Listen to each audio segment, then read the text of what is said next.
Balitang NBA mga kabasketball, Giannis Antetokounmpo pwede raw matrade dito sa Los Angeles Lakers. Imaginein mo nga itong si The Greek Freak ay magsusuot ng purple and gold at makakasama sa Big 3 itong si Lebron at si Luka. Pag-usapan nga natin yan mga kabasketball.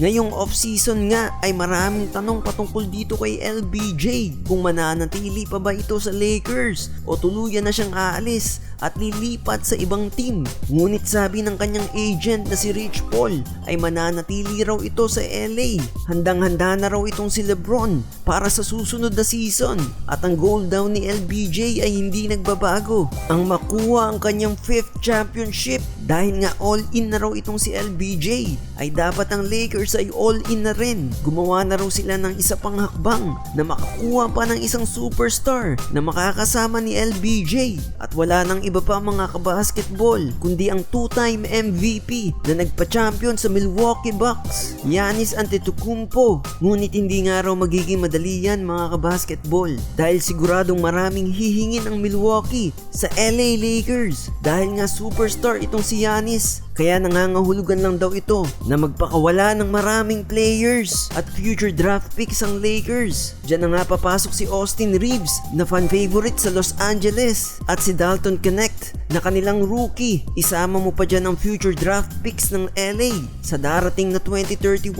at 2032. Kasama na rin ang multiple pick swaps. Bukod pa rito ay kailangan pa raw magdagdag ng Lakers ng isa pang player para lang matapatan ng kontrata ni Giannis. Mamili na lang daw ang LA dito kay Gabe Vincent, Jared Vanderbilt, Rui Hachimura o kay Maxi Kleber. Talagang buhos na raw yan mga kabasketball kapalit ng isang super team na LeBron James, Giannis at Luka Doncic. Sure win na raw yan kaya dapat lang gawan na ng paraan ng Lakers. Pero lahat nga ng mga ito ay prediction pa lamang ng isang NBA analyst. Wala pang kumpirmado dito mga kabasketball.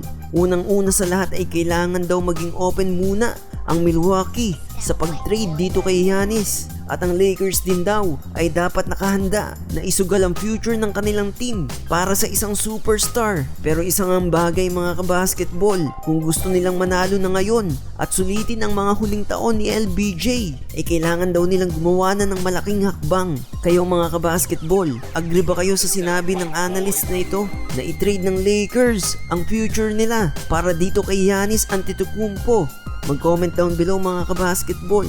And don't forget to like, share, and subscribe. Salamat sa panonood mga kabasketball.